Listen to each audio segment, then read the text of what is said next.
할렐루야. 귀하신 하나님을 찬양합니다. 그러니까 기도하실 때 영상으로만 보던 분이라고 그래서 제가 굉장히 좀 죄송했습니다. 영상으로 보셨을 분이 많이 안 계실 수도 있을 것 같아서. 저는 그 서빙고 온누리교회에서 목회행정을 담당하고 있고요. 온누리에 온 지는 좀 이제는 좀 시간이 좀 됐습니다. 그래서 제가 이제 20년째가 돼서 오누리 교회라는 곳이 얼마나 또 귀한가 하는 것을 많이 느끼고 있습니다. 특별히 그 박초롱 목사님은 저에게 좀 특별한 분이신데요. 그 제가 오누리 교회 처음 왔을 때 저희 사수셨어요. 저 모든 걸 가르쳐 주시고, 그래서 제가 지금 20년을 버티고 있는 것 같습니다. 일단 또 이렇게 불러주셔서 감사드리고요. 오늘 또 이렇게 특별한 또 자리에서 또 아름다운 또 특순과 함께 말씀을 나누게 되어서 얼마나 감사한지 모릅니다. 오늘 본문은 이 앞에 있는 본문하고 이어지는 것인데, 그것은 우리가 잘 아는 것처럼 날 때부터 일어나지 못했던 그 남자가 일어나게 되는 사건이죠. 아름다운 문이라는 성미문이라고 그랬죠. 아름다운 문이라고 불려지는 성전의 문에서 언제부터인지는 모르나 나중에 이제 나이가 나오지만 한 40대 정도가 될 때까지 구걸을 하고 있었던 아주 어떻게 보면 좀 불쌍한 사람이었던 거죠. 근데 어느 날 예수님이 또 부활하시고 승천하시고 성령 강림의 사건이 있은 이후에 어느 날에 베드로와 요한은 계속해서 하던 것처럼 성전에 기도하기 위해 들어가는데, 그들이 들어갈 때 사용했던 문이 그 아름다운 문이었다. 그곳에 계속 있었다면 언젠가는 만났을지도 모르는데 어느 날이 중요한 것이죠. 하나님께서 우리에게 역사하시는 날이 언제나 모든 순간이지만 우리가 또 그것을 깨닫게 되고 체험하는 날은 또 하나 정해져 있는 날이 있다라는 것이죠. 근데 뭐 그것이 우리가 뭐 점을 쳐서 알 수 있는 그런 날이 아니라 우리가 하나님을 향해 온전한 믿음으로 나아가는 그날, 그리고 또 하나님이 주시는 그 말씀을 받아들이는 그날이 되겠죠. 그 날에 아름다운 일이 일어나게 되는 것이죠. 그래서 그 사람이 베드로와 요한을 향해 구걸을 합니다. 그럴 때 베드로와 요한이 얘기하죠. 우리는 은과 금을 가진 것이 없다. 그런데 내 안에 있는 것으로 당신에게 주겠다. 이렇게 얘기합니다. 근데 그게 그냥 말로만 주는 게 아니었던 것이라는 것을 명확하게 우리가 체험하게 되는데, 저는 이것을 예수의 이름 전가 사건이라고 저는 그렇게 붙여봤는데요. 예수의 이름이 꼭 하나의 물질인 것처럼, 우리가 볼 수 있는 어떤 능력인 것처럼 그렇게 전달이 된다는 거예요. 베드로와 요한 안에 있는 예수의 이름을 내게 있는 것으로 너에게 주노니, 다시 말하면 예수님이 꼭 우리의 소유물인 것처럼, 내가 가지고 나눠줄 수 있는 것처럼, 내 지갑에서 돈이 꺼내져서 나가는 것처럼, 내가 가지고 있는 어떤 물품이 전달되는 것처럼, 그렇게 예수님의 이름이라는 것이 그 날 때부터 일어나지 못했던 사람에게 전가가 됩니다. 그런데 그 사람이 그거를 받는 거예요. 어떻게 받았는지 우리는 모르죠. 베드로와 요한은 그것을 전해줬고 그 사람은 그것을 받았습니다. 우리가 물건을 줄 때야 뭘 줄 때 받을 때 명확하게 알 수 있잖아요. 그런데 그 순간만큼은 그게 명확했다는 거예요. 그래서 베드로와 요한의 안에 있던 예수의 이름이 밖으로 나와서 전달이 되었는데, 그것을 받아들인 그 남자에게 놀라운 역사가 일어난 거죠.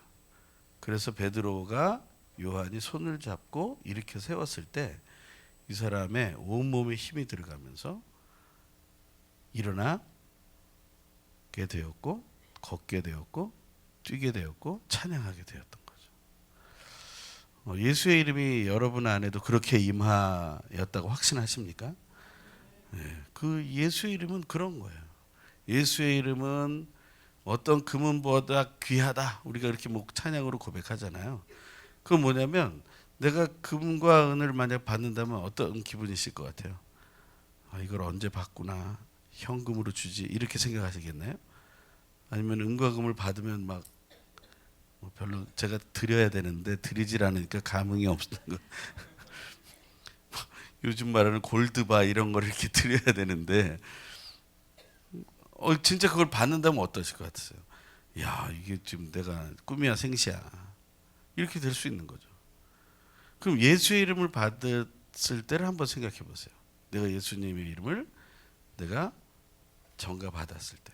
그럼 베드로와 요한은 예수님을 전달해 주고 나서 그 속에 예수님이 사라졌을까요? 아니요. 예수님의 이름은요, 그냥 계속 퍼져도 그대로 있는 거예요. 오히려 더 충만해요. 그러니까 물질이 아니죠.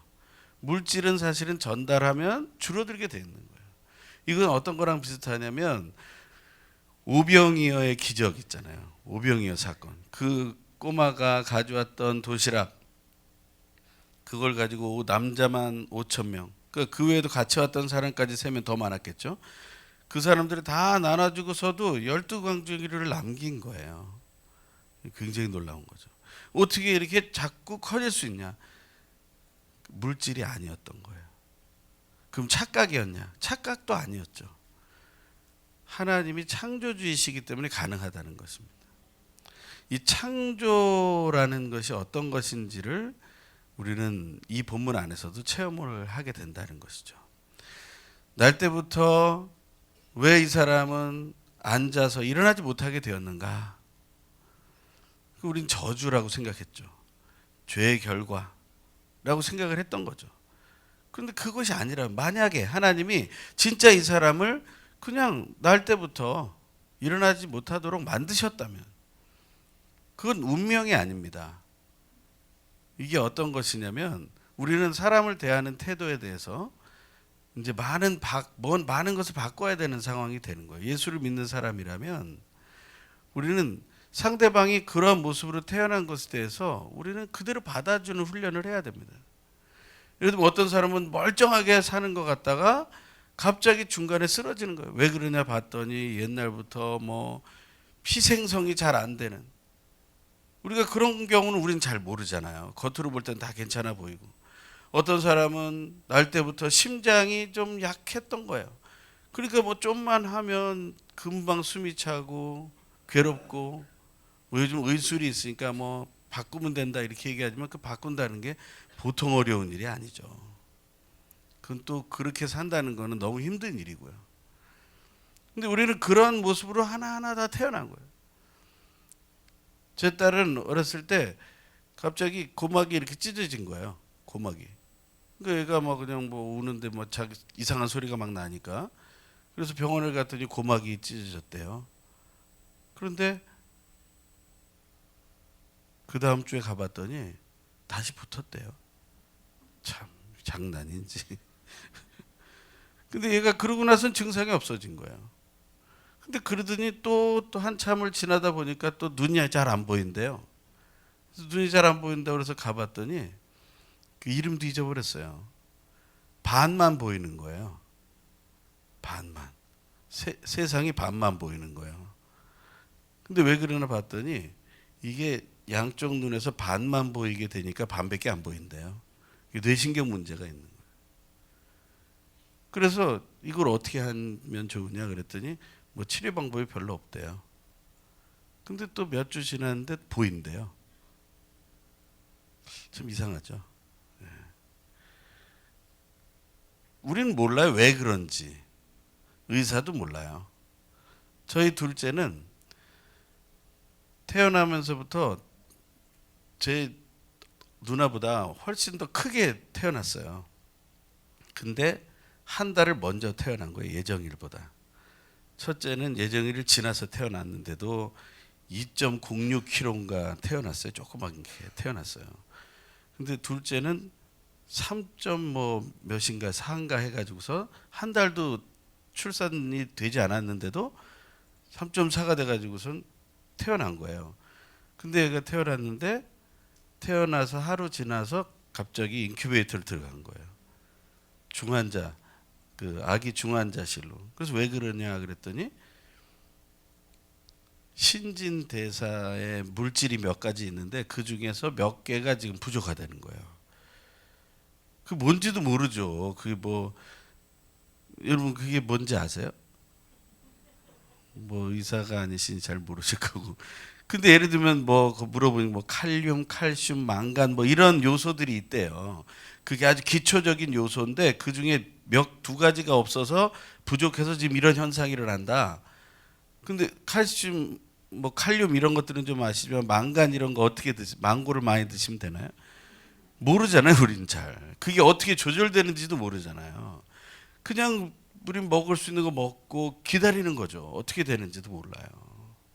그런데 걔는 그렇게 그러더니 한 2주 동안인가 이렇게 인큐베이터에 있더니 이제 괜찮다고 나왔어요. 근데 나왔는데 뭐 그 이후로 뭐 이상한 일들이 막 일어나고 뭐 머리끝부터 발끝까지 뭐 하여튼 고름이 어마어마하게 나왔어요, 몸에서. 그러고서도 뭐 아니더니 또 나중에는 또 청소년 그 아기 때 한 4살 때인가 그때 여기에 뭐가 하나 생기더니 이게 뭐냐 그래서 봤더니 뭔지 잘 모른대요. 피부병인가 뭔가 몰랐어요. 근데 그러더니 나중에 막 온몸에 뭐 저희는 아토피인 줄 알았죠. 근데 나중에 보니까 또 건선이라고. 그러더니 나중에는 막 지방간이 막 그 초등학교 빼짝 마른 애인데 지방간이 막 생겨나서 애가 피곤해하고 뭐 이런 일이 일어나는 거예요. 이거 어떻게 설명하겠어요, 그걸요? 저는 지금 뭐 이런 얘기하지만 제 그 이런 얘기 들으시면 이런 생각하시는 분 계실 거예요. 아유, 그건 약과다. 우리 애 키울 때 생각하면 그건 약과입니다.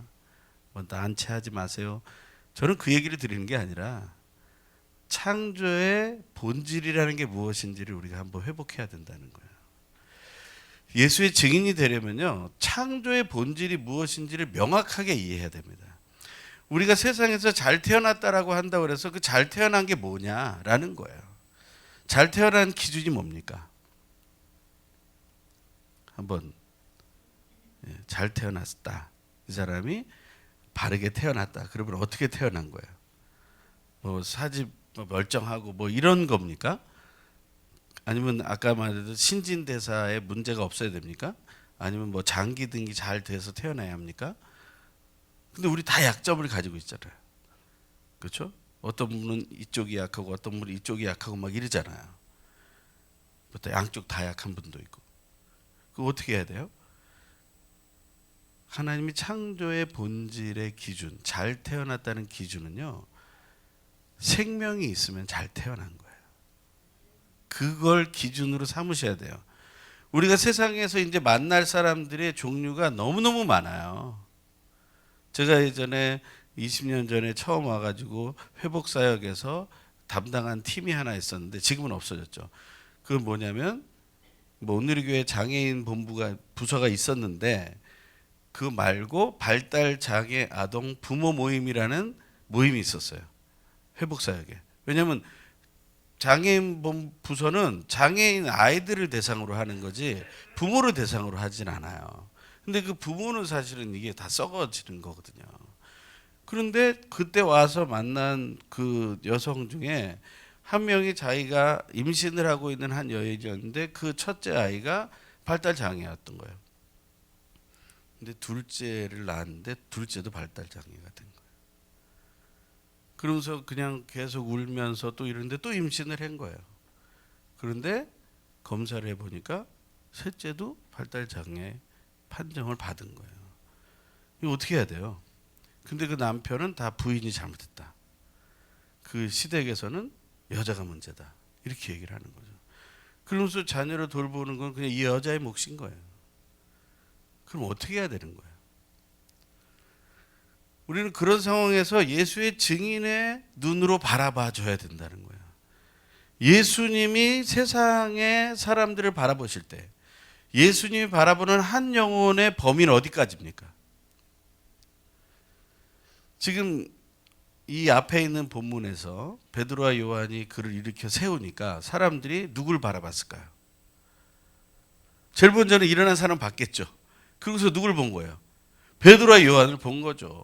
그러니까 베드로와 요한이 뭐라고 합니까? 왜 우리를 주목하느냐? 우리는 예수의 증인이다 라고 얘기하는 게 오늘 본문의 얘기인 거예요. 예언자로부터 보이지 않으시는 하나님께로부터 받은 모든 것들을 증거하는데, 이 증거하는 것의 핵심이 뭐냐? 창조의 본질은 하나님께로부터 나오는 것인데, 하나님께로부터 나온 것의 가장 중요한 것은 생명이다 라고 말하고 있는 거예요. 우리는 뭘 가지고서 인생을 힘들게 사냐면 소유냐 존재냐를 가지고 우리는 인생을 어렵게 살아갑니다. 여러분, 존재하는 게 중요한가요? 아니면 소유를 어떻게 가지고 있느냐가 중요한 건가요? 그럼 다 얘기하시죠. 둘 다 중요하지. 야, 살면 가진 게 있어야 살지. 또 가진 게 있으니까 살 수 있는 거 아니야? 이렇게 되는 거죠. 가진 게 있으면 사는 것도 더 나아질 수 있어. 심장 약하면 심장도 바꿔 낄 수 있고, 장기가 약하면 또 수술해서 또 약을 먹어서 나을 수도 있어.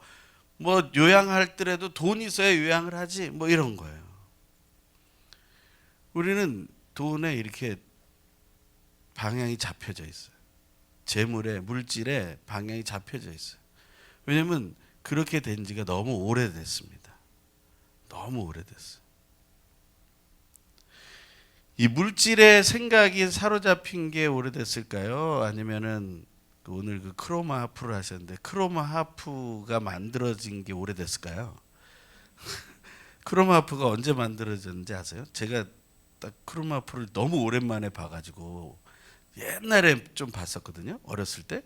근데 진짜 오랜만에 봤어요. 그래서 제가 검색을, 지금 예배 시간인데 검색을 해본 거예요. 그래도 1886년에 미국에서 필라델피아 지방에서 독일 쪽에서 이민 왔던 이민자가 향수를 가지고 만들어낸 게 이 크로마 하프라고 그러더라고요. 다른 거는 대부분 페달 하프인데 이거는 이제 손으로 이렇게 조절하면서 할 수 있는 하프를 만들었다는 거예요. 그 물질에 집중되어 있는 게 1800 그걸까요? 아니요. 우리가 더 오래됐죠. 그럼 하프는 언제부터 나왔을까요? 뭐 그리스 신화에부터 나오는 걸로 봐서는 아주 오래부터 시작됐을 것이다. 뭐 성경에 보면 어디서부터 시작됩니까? 예, 뭐죠? 예, 악기의 조상이 나오잖아요. 악기의 조상이 누구였어요? 예, 들짐승을 치는 건 야발이었고요. 이런 거 악기 이런 조상 유발이었어요. 유발. 가인의 자손 중에 그 가인의 자손까지 가는 거예요. 그게. 그러면 어디서부터 물질에 집중하게 됐다는 거예요? 예, 타락 이후로부터 물질에 집중하게 되었다. 그러니까 우리는 죄성이 무엇이냐면 하나님께 집중하지 못하고 물질에 집중하게 된 것이 우리의 죄성이다. 그러면 예수의 증인이라는 것은 특징이 뭡니까? 요즘 에베소서 묵상을 하실 때 에베소서에서는 뭐라고 얘기해요? 예수 믿은 사람 어떻게 살아야 된다고 그래요? 잘 살아야 된다고 얘기하죠. 잘 살아. 어떻게 사는 게 잘 사는 거예요? 예수님밖에 없는 거예요. 예수님밖에는. 그래서 어제도 그랬죠. 옛 습성을 따라가는 옛 사람을 벗어버려라. 그리고 뭘 입으라고요? 새 사람을 입으라. 그러니까 옛사람의 눈은요, 우리가 볼 때 우리가 일반적으로 보는 것처럼 이 사람 저 사람을 바라보는 모든 눈이 우리의 기준대로 보게 돼 있는 거예요. 아, 이 정도면 제대로인 거 아니야? 근데 알고 봤더니 제대로 아닌 거예요. 막 실망을 해요. 뭐 이 정도 교회 왔더니 교회는 다 천사인 것 같은 거예요. 근데 같이 지내보고 일해보니까 천사가 아닌 거예요. 처음에는 막 축복합니다, 막 좋은 말만 하는 줄 알았더니 그 입에서 안 좋은 말도 막 나오는 거예요. 그러니까 어떻게 돼요? 뭐 이런 게 다 있어. 이렇게 되는 거죠. 교회를 몇십 년 어떻게 다녔냐가 중요한 게 아니라 내가 하나님 앞에서 새 사람을 입은 삶으로 나 자신을 인정하고 그렇게 살아가느냐. 그러니까 오늘 큐티에서 뭐라 그래요? 그렇게 하지 않으면 어떤 일을 합니까? 우리 속에서요, 모든 악의들이 사라지지 않아서 악한 의도가 내 중심에 있기 때문에 내가 하는 모든 행동들에 악을 동반한 일들이 시작되는 거예요. 화를 내는 건 어쩔 수 없어요. 화가 날 수밖에 없어요. 죄성 중에 하나니까. 그런데 해가 질 때까지 분을 품지 말고 그건 뭐예요? 조절할 수 있다는 거잖아요. 근데 조절이 안 되는 거예요. 요새 분노 조절 장애라는 게 있잖아요. 그거는 아기를 버리지 못한 거예요. 아기를 버리면 달라 보입니다. 그래야 착한 행실이라는 것으로 우리가 돌아설 수 있어요. 우리가 예수의 증인이라면 우리의 눈이 바뀌어져야 되는데, 창조의 본질인 생명이 있다면 그는 하나님이 보내신 존재다라고 믿는 거예요. 태아가 생명입니까? 아닙니까? 생명이죠. 심장이 뛰잖아요. 그러면 그 생명, 심장이 뛰는, 그리고 세포 분열을 하는 그 존재는요, 생명이 있는 거예요. 그 생명을 한 생명으로 봐줘야 되는 거예요. 그럼 그 이후에 죽기 전까지의 모든 순간은 뭐예요? 다 생명이죠. 모양은 다 다를 수 있어요. 모양은 다 다를 수 있어요. 우리의 인생도 다 달라지게 돼 있어요. 예전하고 다 다르잖아요. 저도 이런 모습이 아니었거든요, 예전에. 뭐 지금 모습이 안 좋냐? 뭐 조금 안 좋을 수도 있어요. 보기에 거북할 수도 있고, 좀 살 좀 빼지. 뭐. 이런 분도 있어요. 대놓고 저한테. 그래서 감사합니다. 제가 그러죠. 관심 있으시니까. 제가 결혼하기 전 때를 얘기해봐야 소용없지만, 제가 56, 57kg였거든요. 허리가 27, 28. 지금 상상을 초월하죠. 그때 입던 옷은 아예 없죠, 지금. 예. 그렇게 결혼을 했는데 제 아내가 너무 저한테 잘해줘가지고 변해요. 나이가 들고 우리는 쇠해집니다. 그럴 때마다 저는 기억하는 말씀이 있어요. 뭐 어떤 말씀이에요? 세례 요한의 선포. 나는 쇠하여야 하겠고 그는 흥하여야 하리라. 흥 이게 아니에요. 흥한다는 게 잘 된다는 거잖아요. 누가 잘 된다는 거예요? 그가 누구예요? 그는 예수죠. 예수. 그러니까 내가 지금 약해지고 있다는 건 누가 잘 되실 수 있다는 증거예요. 예수가 잘 될 수 있다는 거예요. 그걸 믿으십시오. 내가 자꾸 쇠잔해져 가지고 내가 정말 죽음의 자리까지 가게 될 때, 그때는요, 내가 제일 밑바닥에 누워 있는 그 순간이 하나님이 제일 높아지는 순간이에요. 그때 진짜 마지막 한마디가 우리에게 중요한 거죠. 뭘까요? 할렐루야. 하나님을 찬양합니다. 내 인생의 모든 순간을 다 사용해 주셔서 감사합니다. 고백을 하는 거죠. 예수의 증인에게 소유냐 존재냐라는 것은 어떻게 보면 사치예요. 이제 그때부터는. 존재한다는 게 뭡니까? 내가 생존하는 것. 생존하는 것은 우리에게 중요한 것이죠. 근데 그게 진짜 생명보다 중요한 것일까요? 내가 생존하기 위해서 다른 사람의 생명을 함부로 할 수 있을까요? 그건 안 되는 거죠. 어떤 영화나 이런 데 보면, 재난 영화 이런 데 보면 그런 장면, 갈등의 장면들이 나오는데, 예를 들면 시한부 인생, 그리고 뭐 장애인, 그리고 또 유명한 사람, 그리고 또 뭐 어떤 종류의 사람, 뭐 이런 사람들이 같이 그런 생존을 해야 되는 그런 상황이 생기죠. 그러면 근데 뭔가가 주어질 때 보면 항상 제한적으로 주어지잖아요. 풍부하게 주어지지 않고. 그럼 자기들끼리 어떻게 하나요? 이제 악의가 올라오기 시작하는 겁니다. 같이 하면 같이 나눠 먹다가 마지막까지 하고 같이 그냥 멈추면 되는 거예요. 근데 사람들이 거기서 악한 의도가 사라지지 않으면 평가를 하기 시작해요. 누가 더 오래 살아서 어떤 일을 할 수 있는 존재인가. 아무도 판단할 수 없는 그 판단을 하기 시작한다는 거예요. 그건 무슨 얘기냐면, 다른 말로 하면 자기가 신이 되고자 하는 생각을 하게 된다. 예수의 증인은 절대로 자기가 신이라고 생각하지 않습니다.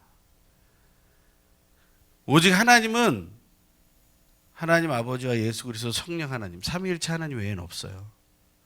그분이 유일하신 분이에요. 우리는 이스라엘 사람들은 유일신 하나님을 믿지만 우리는 유일하신 삼위일체 하나님을 믿는 거예요. 유일하다는 면에서는 동일하지만 삼위일체 하나님을 믿는다는 데서는 다릅니다. 왜냐하면 그 안에 예수의 이름이 들어가기 때문이죠.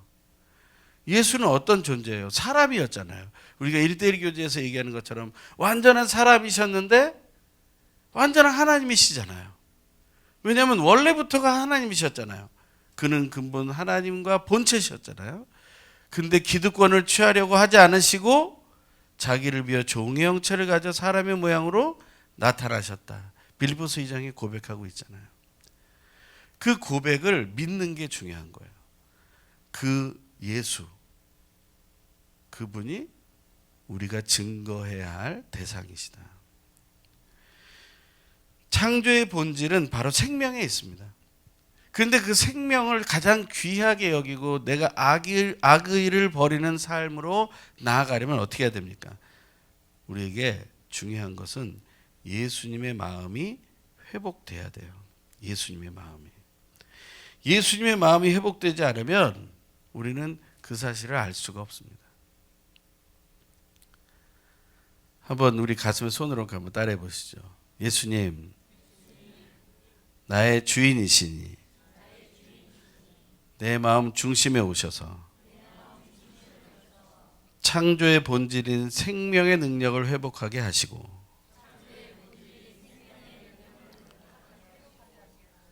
온유하고 겸손하신 예수님의 마음을 회복하게 하여 주시옵소서. 그래서 오직 삼위일체 하나님만 영광스럽게 하는 예수님의 증인이 되게 하여 주시옵소서. 아멘. 우리가 믿음의 고백을 하는 거예요. 예수의 증인은 관점이 완전히 바뀌는 사람을 얘기합니다. 이 세 사람은 옛 것은 지나갔으니 새 것이 되었도다 하는 그 말을 확신하는 사람인 거예요. 사도 바울은 계속 그 얘기를 하잖아요. 고린도 교회에다가도 얘기하고 에베소에다가도 얘기하고 우리는 완전히 새롭게 된 거예요. 빌립보에서는 또 뭐라고 얘기합니까? 기뻐하라 기뻐하라 얘기하죠. 감옥에 갇혀서 뭘 기뻐할 게 이렇게 많아요? 근데 이 사람 속에는 기쁨이 넘쳐나는 거예요. 그러면서 뭐라고 얘기합니까? 너희 관용을 모든 사람에게 알게 해라 얘기하는 거예요. 우리의 마음이요 좁은 마음이 아니에요. 옆에 분 얼굴 보시면 마음이 좁아 보이세요? 아니면 넓어 보이세요? 역시 양지 분들이 지혜로우시네요. 대답을 잘 하시네. 우리 옆에 분들이 그럼 그렇게 선포해 주세요. 마음이 예수님 마음 같아 보이십니다. 이렇게 하면. 예수님 마음 얼마나 넓은 마음일까요? 예, 뭐 우주, 천하 만물, 뭐 바다, 뭐 산 다 창조하신 분 그분의 마음이잖아요. 모든 생명을 품고 계신 마음이잖아요. 모든 생명을 위해 자기 목숨을 버린 마음이잖아요. 얼마나 넓으면 그렇게 할 수 있을까? 예수님의 관용을 배우는 거예요. 이 세상은요 똘레랑스라고 그래가지고 상대적인 포용을 얘기해요. 상대적인 포용. 내가 절대적인 포용은 없는 거예요. 내가 품을 수 있을 만큼만 품는 거예요. 필요하면 품는 거고 필요 없으면 안 품는 거예요. 그런 거죠. 근데 폭탄은 누가 품겠어요? 폭탄을 품은 사람은 아무도 없어요. 그건 제가 품어야죠. 왜냐면 폭탄은 나에게 유익이 안 되잖아요. 이 폭탄이 나에게 유익이 된다면 그것도 품겠죠. 아마 이런 경우는 있을 거예요. 내 자식들한테 내가 폭탄을 품어서 유익이 된다면 그걸 품겠어. 근데 그래도 그게 이기적인 거예요. 이게 포용력이 있는 것 같지만 절대적인 포용력이 아닙니다. 아까 제가 초반부에 눈이 바뀌는 생명이 있다면 모두가 동일하게 바라봐야 하는. 그러니까 뭐 불교에서 살생을 그만둬 뭐 이런 얘기는요. 오히려 그들이 더 많은 생각을 한 거예요. 그렇지만 그게 율법이 되면 안 돼요. 모기가 이렇게 나를 물고 있을 때 양육을 하는 마음으로 이렇게 모기를 보면 안 되겠죠. 어렸을 때 들은 웃기는 얘기 중에 이런 얘기가 있었어요. 모기를 이렇게 탁 치려고 그랬더니 모기가 한마디 했다는 거예요. 뭐라 그랬을까요? 내 몸에는 당신의 피가 흐르고 있어요. 말도 안 되는 얘기를 제가 들으면서 어이가 없었어요. 저는 어렸을 때 북한산에 가서 야영을 많이 했는데요. 뭐 야영이 요즘처럼 무슨 뭘 장비를 가져가서 하는 야영이 아니라 그냥 여름에 더우니까 가서 그냥 밤에 자고 오는 거예요. 뭐 밤을 새기도 하고 좀 이상한 좀 기질이 제가 있었던 것 같아요. 그래서 집에 있기 싫어서 밖에 나가가지고 북한산에 모기가 그 까만 모기가 얼마나 센지 그때는 뭐 모기약 바르는 것도 뭐 별로 없어가지고 안 물리는 게 제일 중요한 거죠. 그 긴팔 이런 거 입고 가가지고서는 그냥 버티는 건데 막 옷을 뚫고 와서 뭅니다. 그러면 자비로운 마음이 다 사라져요. 짜증이 나기 시작해가지고 간지럽고 막 그러니까 그냥 무조건 잡는 거죠. 그러니까 모기와 투쟁을 벌이는 거죠. 그러면 천국에 못 간다 그런 거 없어요. 하나님이 그런 생명에 대한 얘기를 하는 게 아닙니다. 진짜 우리에게 중요한 것이 뭐냐? 하나님의 창조의 본질의 핵심을 알아라라는 것을 얘기하는 거예요. 전쟁에 나가서 사람을 죽인 사람이 얼마나 많아요.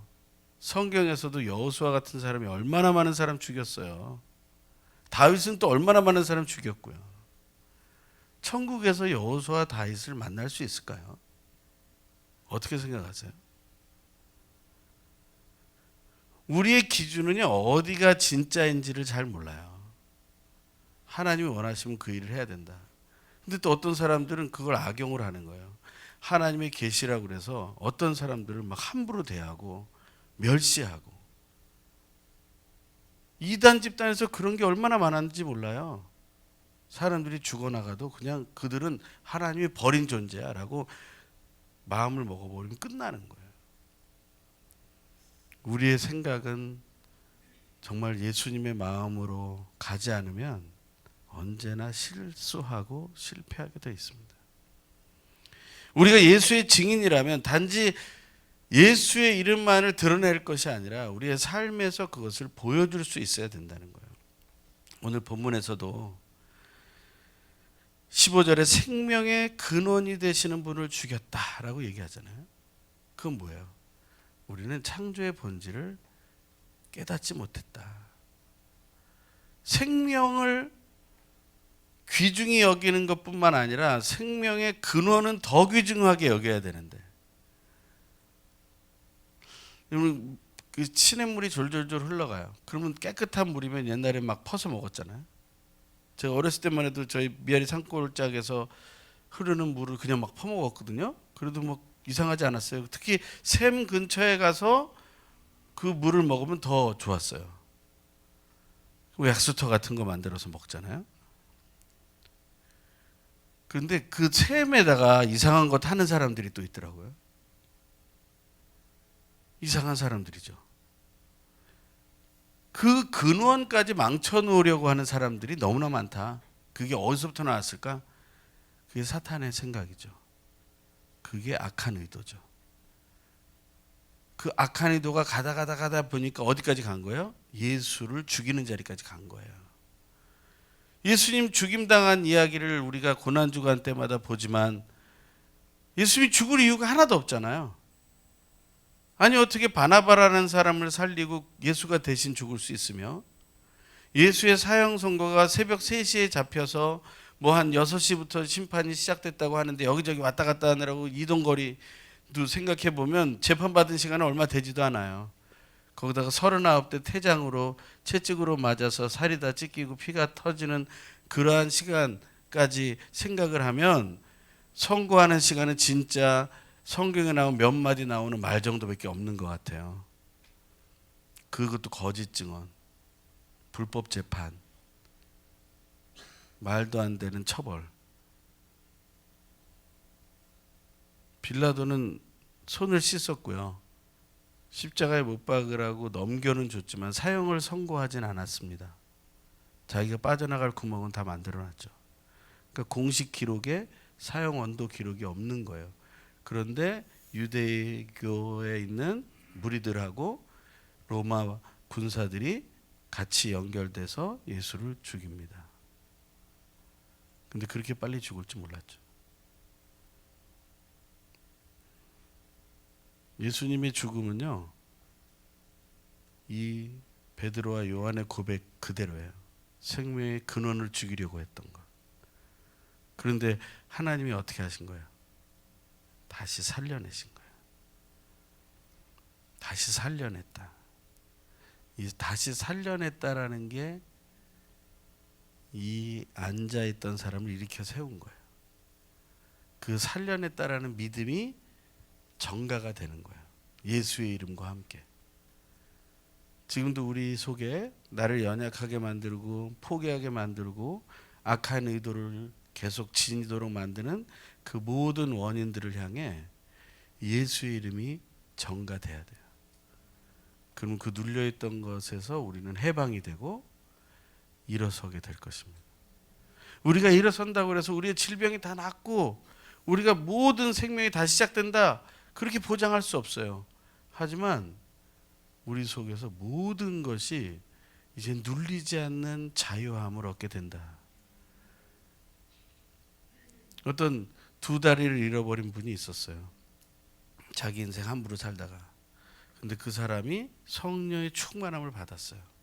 그래가지고 자기는 두 다리가 없더라도 평생을 예수님만 증거하는 삶으로 살겠다. 그래서 그분이 지은 찬양이 불 속에라도 들어가서라는 찬양이에요. 혹시 그런 찬양 아세요? 아주 오래된 찬양이거든요. 죄인의 두 다리 내어놓았네. 가사에 들어가요. 불 속에라도 들어가서 예수 복음을 증거하는 삶이 되는 거예요. 내가 살아있는 동안 할 수 있는 일은 예수, 그 생명의 근원을 선포하는 것이죠. 사명을 다하기까지 죽지 않는다라는 얘기를 리빙스턴이라는 사람이 했대요. 근데 그 사람이 그 말을 한 게 언제냐면 아프리카에서 의료 선교를 하다가 사자에게 팔을 잃었을 때예요. 팔을 잃고 영국에 다시 돌아와서 치료를 받고 겨우 회생해서 이제는 그만 가라 라고 말하는데, 이 사람이 아프리카로 다시 돌아가면서 사명을 다하기까지는 죽지 않는다 라는 말을 하고 떠났다는 거예요. 근데 그 말을 들은 또 한 사람이 있었어요. 어떤 한 사람이 자기 인생 살면서 막 열심히 살았는데 엄청난 화재에서 온몸이 다 화상을 입었어요. 그래서 막 얼굴도 몸도 뭐 다시 회복될 수 없는, 이지선자매보다 더 심한 화상을 입고, 근데 이 사람이 모든 인생을 포기하려고 하는데 모든 게 오그라들어서 자기가 죽을 수도 없는 상황까지 가게 된 거죠. 근데 어느 날 이 나무처럼 돼 있는 손을 깎아가지고 여기다가 펜을 끼고 쓰기 시작한 거예요. 그래서 예수를 증거하는 사람으로 바뀌게 돼요. 그 사람이 쓴 책 제목이 사명을 다하기까지 죽지 않는다. 예수를 증거한다라는 것은요, 자기의 현 상황하고 전혀 관계가 없어요. 생명이 있는 한. 우리가 그런 찬양 하잖아요. 나의 생명을 드리니. 그렇죠? 그 찬양 기억하세요? 나의 생명을 드리니 주 영광 위하여 살게 하옵소서. 오직 내가 사는 날 동안에 주를 찬양하며 기쁨의 제물이 되겠다. 이 고백이 바로 예수 증인의 고백입니다. 우리가 예수님의 증인들입니다 라고 말하는 것이 쉬운 일 같지만 사실은 다른 사람이 볼 때는 쉬운 일이 아니에요. 그런데 우리에겐 사실 쉬운 일입니다. 왜 그럴까요? 그 예수의 이름이 그 앉아서 40평생을 살던 사람이 일어나서 그는 걸었네, 뛰었네, 찬양했네, 이런 찬양이 있었잖아요. 그런 것처럼 찬양하는 삶으로 바뀌어진 것처럼 그에게 갔던 예수의 이름이 나에게, 지금 나에게, 여러분에게 전가되었기 때문이라는 거죠. 그 사실 확신하게 되길 바랍니다. 여러분의 힘으로는 안 돼요. 여러분의 힘으로 내가 믿었다 치고 해보자. 안 됩니다. 하지만 신뢰하면, 의심 없는 믿음으로 믿으면 그게 가능해지는 거예요. 그러면 우리의 심판자가 하나님이시니 내가 정죄할 일이 하나도 없어집니다. 우리 가족 지금까지 많이 정죄하셨죠? 제가 지금 뭐라 그러는 게 아니고요. 이제부터 많이 하셨으니까 이제 안 하셔도 돼요. 너무 많이 했어. 그러니까 이제 지겨워요. 그러니까 정죄 안 하시면 돼요. 그냥 제가 어떻게 갈지 모르겠다. 괜찮아요. 하나님이 알아서 다 이렇게 잘못하면 한 대 때리고 돌아오게 하고 이렇게 하세요. 그러니까 그걸 걱정하지 마시고 이렇게 내 길을 잘 가는 게 중요해요. 내 남은 인생 동안 그 정죄할 시간에 찬양하시고 예수 이름 얘기하시고 핍박 받으면 핍박 받으시고 기뻐하면 같이 기뻐하고 그러면 되는 거예요. 뭐 욕도 많이 먹으셨잖아요. 옛날 이게 인생 살면서. 그죠? 저만 먹었나요? 하여튼 욕 많이 먹었기 때문에 그 다 익숙해요. 우리가 뭐 욕 조금 먹었다가 우리가 뭐 상처받고 이제 안 그래요. 속에서 굉장히 상처받은 척하는 거지. 다 뭐 찢었다 다 상처 다 회복되고 해봤어요. 그러니까 뭐 우울에 빠지지 마세요. 우울도 사치예요. 제가 볼 때는 예수 이름 부르고 일어나세요. 다시 우울의 자리에서 일어나게 하는 건 예수 이름 외에는 없습니다. 분노를 사그라뜨릴 수 있는 그거는 예수 이름밖에 없어요. 내 속에 끝없이 몰려오는 그 비참한 생각들을 사라지게 하는 거 예수 이름밖에 없어요. 예수 이름만 계속 불러보세요. 뭐 어떤 사람 방언하려고 할렐루야 1000번도 한다는데 그런 거 하지 마시고요. 예수 이름을 계속 부르세요. 예수님, 예수님. 무슨 생각이 나면 예수님 불러보세요. 생명의 근원 되신 예수님. 그게 바로 우리가 예수의 증인이 되는 가장 확실한 지름길이 될 겁니다. 그 믿음으로 선포하는 우리 오늘 예배 참여한 모든 성도님들 되시길 간절히 소망합니다. 기도하겠습니다. 귀하신 하나님, 우리를 예수님의 증인들로 살게 하시니 감사합니다. 불러주신 대로 생명의 근원 되신 예수님의 이름 부르며 예수님 보게 하신 눈대로 생명이 있는 존재라면 모두에게 예수 이름 증거하는 믿음의 걸음 걷게 하여 주시옵소서. 우리의 구원자 되신 예수 그리스도의 이름으로 간절히 기도합니다. 아멘.